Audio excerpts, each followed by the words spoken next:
Hello friends, मैं हूं देव चौहान और आप देख रहे हैं मेरा YouTube channel Dev for I M. दोस्तों, कुछ लेटेस्ट अपडेट लेके आया हूं मैं उपनल के लिए और साथ ही साथ आपके कमेंट के रिप्लाई भी आज मैं इस वीडियो में देने वाला हूं। तो देखते रहे ये वीडियो बिना स्किप किए।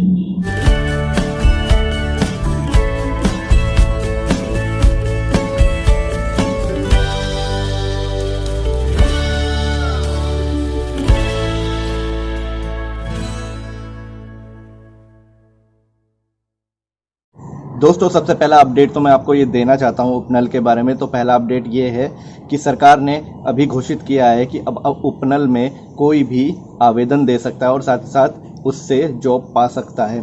तो अब इसमें ज़रूरी नहीं कि आपके पूर्व सैनिक के रिश्तेदार हो, पूर्व सैनिक पे आश्रित हो या नहीं हो, तो इससे आपको जॉब अब मिलेगी। जो दूसरे कैटेगरी के लोग हैं उनको भी अब जॉब मिलना शुरू होगी।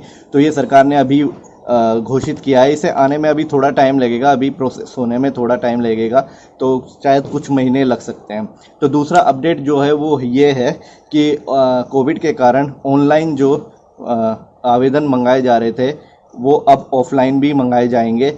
जी हाँ, ऑफलाइन भी मंगाए जाएंगे, लेकिन अभी उसकी डेट फिक्स नहीं हुई है कब से वो मंगाए जाएंगे, क्योंकि अब कोविड के केस भी बढ़ते जा रहे हैं। तो इस कारण से शायद ये डिले हो जाए, लेकिन जो जानकारी आ रही है उस हिसाब से अब दोबारा इसके ऑफलाइन आवेदन भी मंगाए जाएंगे। दोस्तों, अब बात करते हैं आपके कमेंट्स की। तो मैं आपके कमेंट्स यहाँ पे नोट करके लाया हूँ, तो आपके कमेंट्स में देख रहा हूँ। तो सबसे पहले क्वेश्चन लेना शुरू करते हैं कमेंट्स में। तो सबसे पहले जो अपना उत्तराखंड पंजीकरण वाला जो है उसमें कुछ लोगों के रजिस्ट्रेशन नहीं हो पा रहे हैं ढंग से और साइट नहीं चल रही है। कुछ के जो पेमेंट है, पेमेंट होने के बाद शो नहीं करता कि आपका रजिस्ट्रेशन। इसके दो कारण हो सकते हैं। सबसे पहला तो या तो आपने ऑप्शन गलत चुना है, CSC वाला ऑप्शन नहीं चुनना है कि वो दूसरे के लिए होता है। और दूसरी दिक्कत टेक्निकल हो सकती है। तो यदि आपको फॉर्म भरने में दिक्कत आ रही है तो आप CSC केंद्र में भी जाके फॉर्म भर सकते हैं वहाँ, लेकिन वो अपना चार्ज लेंगे कुछ, तो आप वहाँ पे भी जाके अपना फॉर्म भर सकते हैं। और उसके बाद दूसरा उपनल का दूसरा मैं आपका कमेंट लेता हूँ। तो कुछ लोगों का पहले जो एक्सपायर हो गया है रजिस्ट्रेशन, वो उसके बारे में पूछा है उन्होंने। तो मैं बताना चाहूँगा कि रजिस्ट्रेशन जो है, अगर आपका ऑफलाइन किया था पहले, तो फिर आपको दोबारा आवेदन करना पड़ेगा ऑनलाइन आके। तो आपको अगर वो एक्सपायर हो गया है तो आपको दोबारा ऑनलाइन ही आवेदन करना पड़ेगा आके, यानी कि दोबारा से फिर से आपको अपलोड करने पड़ेंगे अपने सारे डॉक्यूमेंट्स। तो अगला हम कमेंट ले लेते हैं। अगला कमेंट आया है मुझे जियो वाले पे। जियो वाले पे अब क्या करें, इसके बारे में मैं क्या कहूँ। जियो वालों पे सब अपना नंबर भेज रहे हैं, सब ये कह रहे हैं कि मुझे जॉब चाहिए, मुझे जो ये अपने पता वता लिख के सब भेज रहे हैं।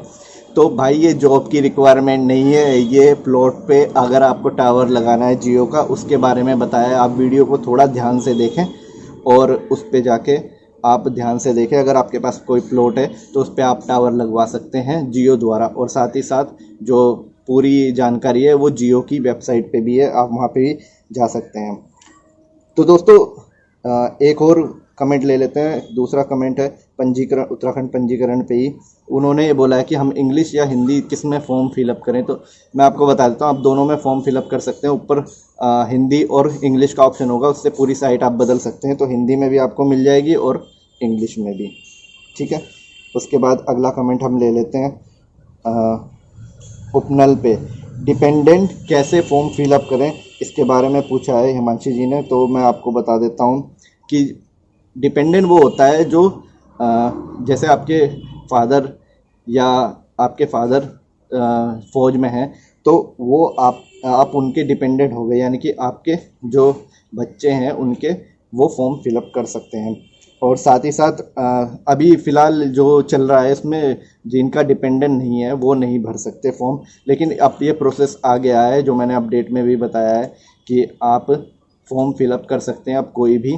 तो उसके लिए थोड़ा आपको वेट करना पड़ेगा। तो चलिए अगला कमेंट ले लेते हैं। बहुतों ने अच्छा इसमें लिखा है, तो अगला कमेंट ले लेते हैं। तो इसमें मैं जानकी प्रसाद जी ने भेजा है कि मैं बिहार से हूं और क्या मैं उपनल में अप्लाई कर सकता हूं। तो मैं आपको बताना चाहता हूं, उपनल केवल अभी उत्तराखंड के लिए जो जिस पे मैंने वीडियो बनाया है।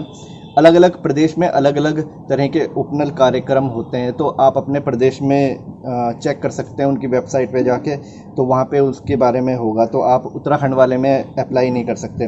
दूसरा, सेवा नियोजन से एक और विक्की जी ने पूछा है कि क्या अगर उनके पास डोमिसाइल या स्थायी प्रमाण पत्र नहीं है तो क्या वो भी अप्लाई कर सकते हैं। तो सबसे पहले तो आपको डोमिसाइल बनवाना पड़ेगा इसके लिए, पंजीकरण करने के लिए, तभी आप एलिजिबल होंगे जॉब के अप्लाई करने के लिए। तो सबसे पहले आपको स्थायी प्रमाण पत्र बनाना पड़ेगा।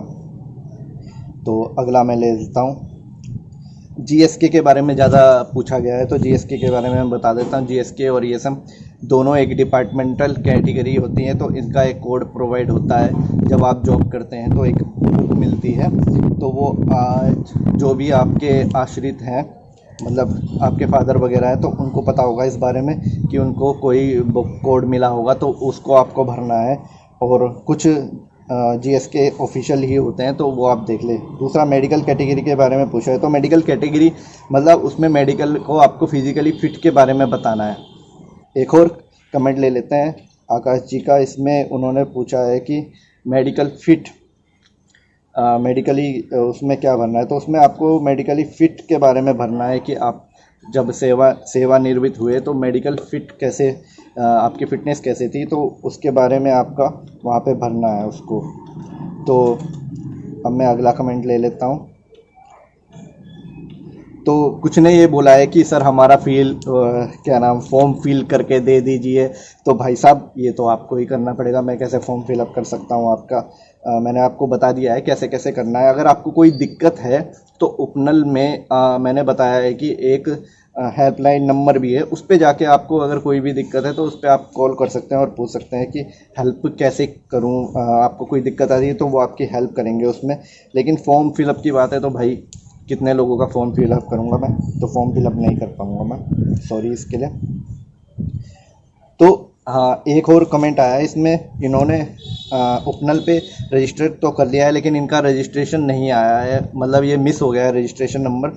तो आपके मोबाइल और आपकी ईमेल आईडी आपने डाली होगी तो उस पर भी रजिस्ट्रेशन आपके आया होगा। अगर नहीं आया होगा तो आप उपनल पे की हेल्पलाइन नंबर पे भी कॉल कर सकते हैं और वहाँ पे जाके आप हेल्प ले लें, ठीक है। तो अगले कमेंट में ये लिखा है कि इनकी पेमेंट में प्रॉब्लम आ रही है। तो आप सेवा नियोजन में अगर पेमेंट की प्रॉब्लम आ रही है तो आप एक काम करें कि आप CSC केंद्र पे भी जाके अपना रजिस्ट्रेशन कर सकते हैं, क्योंकि अभी साइट में काफ़ी प्रॉब्लम आ रही है और काफ़ी मेरे पास मैसेज भी आ रहे हैं। अगला मैं ले लेता हूँ। अगला कमेंट जो है वो उपनल पे है। भाई उपनल पे ये पूछ रहे हैं सिलेबस के बारे में। तो भाई जो आपने योग्यता की है वो सिलेबस वही है जितना आपने पढ़ाई की है, क्योंकि इसमें कोई पर्टिकुलर ऐसा नहीं है, सभी जॉबों में आपको पेपर देने पड़ेंगे। इसमें कुछ में इंटरव्यू भी होते हैं, तो आपकी अपनी योग्यता के अनुसार जॉब इसमें आती हैं और साथ ही साथ उनके इंटरव्यू होते हैं। तो ये एक तरह की कॉन्ट्रैक्ट बेस्ड जॉब है, जो सरकारी जॉब नहीं है। कॉन्ट्रैक्ट सरकार द्वारा निर्धारित कॉन्ट्रैक्ट बेस्ड जॉब होती है उपनल। तो उस हिसाब से आप तैयारी कर सकते हैं। अपने सिलेबस आपको खुद ही डिसाइड करना पड़ेगा। इसमें कोई पर्टिकुलर ऐसा नहीं आता कि इसमें रीजनिंग आएगी, इतनी ये आएगी, तो ऐसा कुछ नहीं है। दूसरा, जियो के बारे में एक कमेंट आया है कि जियो का लोड ट्रैक नहीं हो पा रहा है। तो ट्रैक करने के लिए उसमें आप नियरेस्ट भी डाल सकते हैं, ज़रूरी नहीं कि आपको पूरा वही ट्रैक करना है। जैसे आपके आसपास का एरिया दिखा रहा है तो वो एरिया भी आप डाल सकते हैं जियो के ट्रैक में। दूसरा एक कमेंट किया राहुल जी ने ट्रांसफ़र वाइज में इनका रजिस्ट्रेशन तो हो गया है लेकिन मेल नहीं आया है। रजिस्टर हो गया है, अगर आपके पास मेल नहीं आया है कंफर्मेशन मेल, तो आप एक बार साइट पे जाके चेक कर लें दोबारा और उसमें आप टैग कर सकते हैं। और अगर नहीं आया तो आप दोबारा रजिस्टर करके देख सकते हैं, ठीक है। तो ये थे इस हफ्ते के जो कमेंट थे, बहुत सारे लोगों के आ रहे थे कमेंट। तो आशा करता हूँ आपके ज़्यादातर सवालों के मैंने इसमें आंसर दे दिए होंगे। तो दोस्तों आशा करता हूँ कि मैंने आपके सवालों के आंसर अपने एक Q&A वीडियो में आपकी जो भी दुविधा है उनको पूरा कर दिया होगा। अगर आपके पास अभी भी कोई क्वेश्चन है तो आप मेरे इंस्टाग्राम पे मुझे फॉलो कर दें और डायरेक्ट मैसेज भी भेज सकते हैं। इंस्टाग्राम की ID मैं लिंक में दे दूँगा। और साथ ही साथ मैं आपको, किसी ने उपनल के अभी फॉर्म नहीं फिलअप किए हैं और सेवा नियोजन में अगर किसी को रजिस्ट्रेशन करना है, कैसे करना है, तो उन दोनों की वीडियो के लिंक भी मैं डिस्क्रिप्शन में दे दूंगा। तो ये वीडियो कैसी लगी इसके बारे में ज़रूर बताना, और साथ ही साथ कमेंट में मुझे ज़रूर बताना कि क्यों इन्हें करना चाहिए मुझे आगे भी या नहीं। तो देखते रहे मेरा यूट्यूब चैनल।